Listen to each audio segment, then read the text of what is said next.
All right, guys, so today I'm going to be fixing the notorious broken passenger side dash mount in my 94 F-150. Now, this was a super common problem with these trucks, and I know Ford did fix it for the last couple model years, I believe 96 and 97.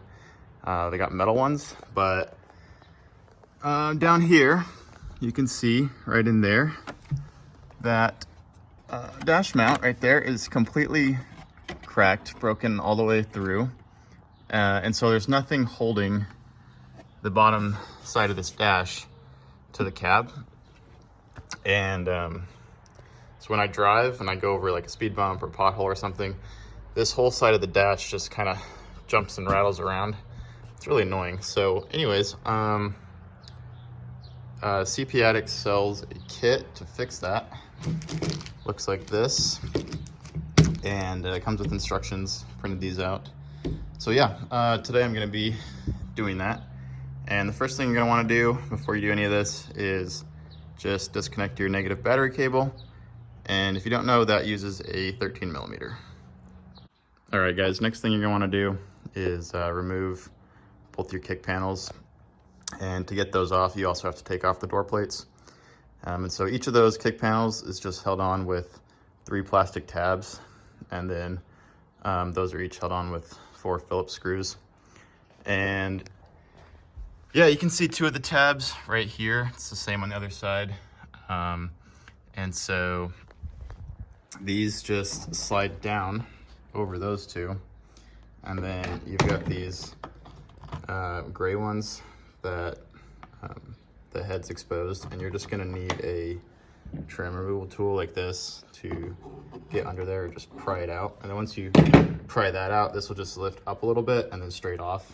And these tabs are actually different, so don't mix them up. The longer one is for the driver's side. All right, next thing you're gonna wanna do is remove the windshield trim from the passenger side.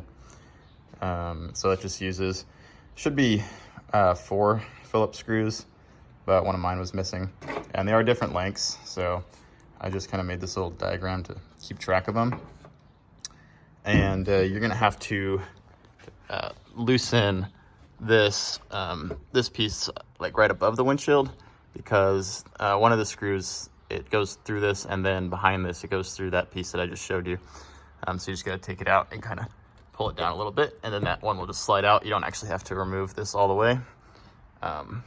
But yeah, and this one also holds in both, but it's on top, so you don't have to mess with this one. But yeah, just got to remove that so that you have total access to this side of the dash.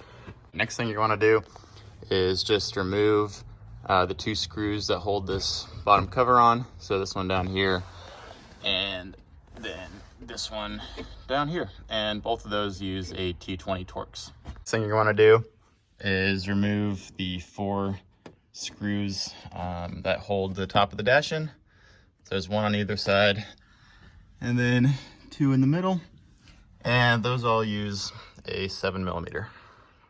All right, guys, I got all 4 of those out. This one and then the 2 in the middle are easy. You just need an extension with a ratchet. But then this one over here, that one is really hard to get to. So what I came up with to do that was this little contraption. So just a swivel right behind the socket, another extension, and then flex head ratchet bent all the way 90 degrees. And that was the only thing that I could actually get in there with. Tried using like a flex head wrench, but this is too big to fit around the top of the screw. And then with a regular wrench, you don't have enough space to get in there because the slope of the windshield. The next thing you got to do is just remove this cover from below the steering wheel. And we already took those 2 bottom screws out, and then there's just 4 more clips on the back that pop out. And having a little trim tool like this really helps and makes that a lot easier. All right, next thing you're gonna wanna do is under the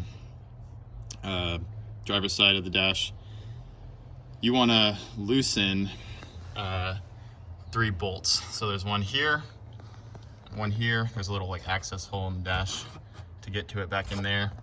And then the other one is right back here, right there.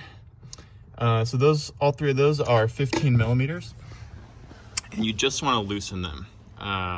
We're just trying to get a little bit of play in this dash so we can pull that side out enough to get the new brace on there. So don't remove these all the way, just loosen them up so this kind of wiggles around. So it didn't actually say to do this in the instructions, but the instructions were like missing a step. It went straight from 8 to 10, and these clearly needed to be removed, so I'm assuming this is supposed to be step 9. But anyways, you gotta remove these 2 bolts. There's 2 bottom dash mounts. There's one right there, connects to this like metal thing that goes back to the firewall. And then same thing over here, there's another one. So you just gotta remove both of those. And those are both 8 millimeter. And then now, this dash is loose, and so should be able to just pull this out enough to where I can get access to this. I can't really do it with one hand, but I'll show you guys in a second. So I got this pulled out, I think far enough. It's got pretty good access in here, and you can see it's just kind of slid forward and then down a little bit. To be honest, I really have no idea why the instructions said to loosen those 3 bolts over there, because that like metal panel did not budge at all. And I think to get that to move, you'd have to take your parking brake assembly off, which I don't really want to do. So yeah, I think we've got enough access right now, so we'll see. All right, so next thing you're gonna want to do is remove the remainder of the old dash mount and the bolt that holds it in, and that is going to be an 8 millimeter. I got that bolt out, and then this is the old dash mount that was completely cracked off. And so now what I'm going to do is, it's hard to see it, but I'm going to grind or sand this flat, and it's just the remainder of the dash mount that stayed connected to the dash, because we need a nice flat surface here to be able to attach the new dash mount. And I'm just gonna use some 80 grit sandpaper and just go at that by hand. If you have like a small little die grinder or a Dremel, that might work, but I don't have anything small enough to get in there. All right guys, so I got that all sanded flat. I did end up using a file for a lot of it because the sandpaper was just taking fucking forever, but yeah, got it nice and flat, and so now I should be ready to get that new metal bracket on there. All right, so this is the replacement bracket. Again, it's from CP Addict, and I will put a link in the description where you can get this. And so this is going to fit in here, supposedly. Okay, so you can get it in there, just kind of gotta finagle it a little bit, but it's basically in the right spot. But then what the directions say to do is to use a bolt to align it. They don't supply the bolt, but they say to use a 3/8 by 1 inch. This is a little bit longer than an inch. I think it's maybe 1 1/4 inches, but it is a 3/8, just a bolt ahead line around. But yeah, I checked it, it does work fine. So you're just gonna put that, it's really hard to show you, but there's a hole, yep, right, big hole right there.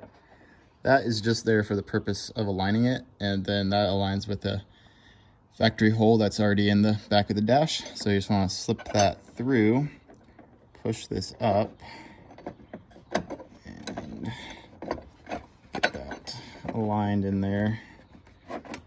There we go.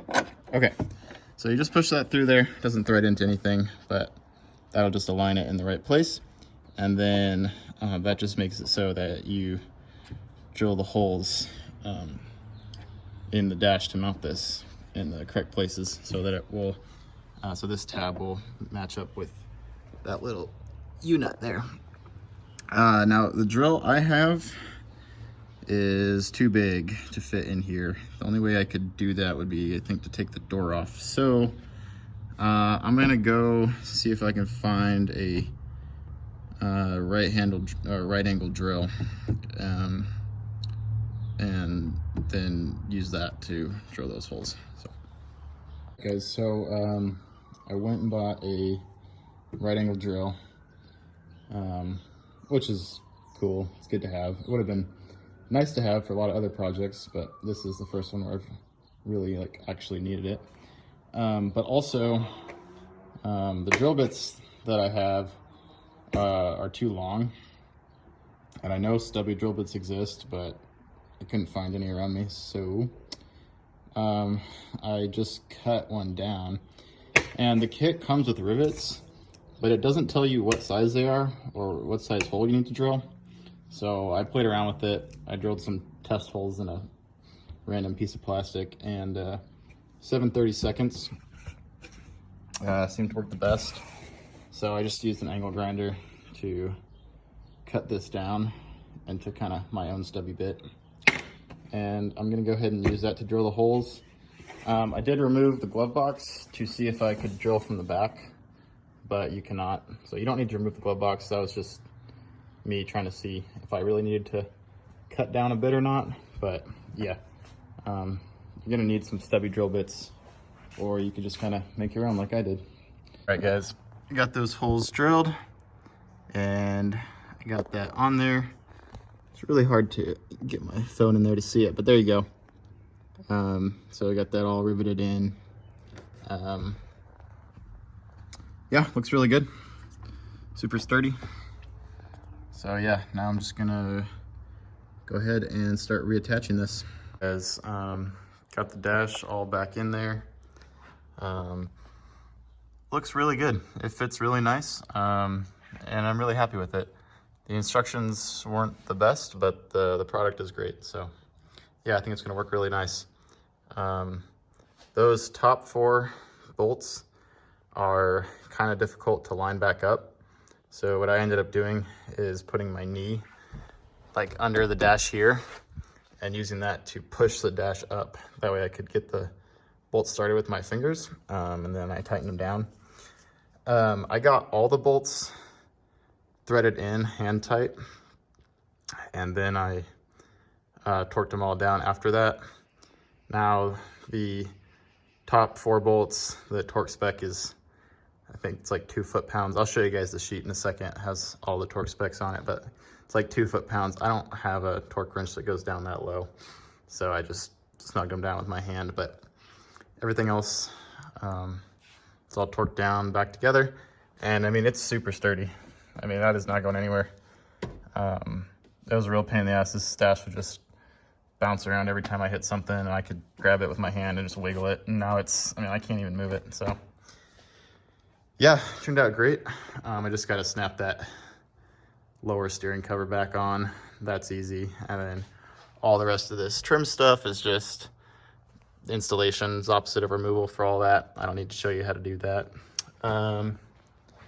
Here is the torque specs.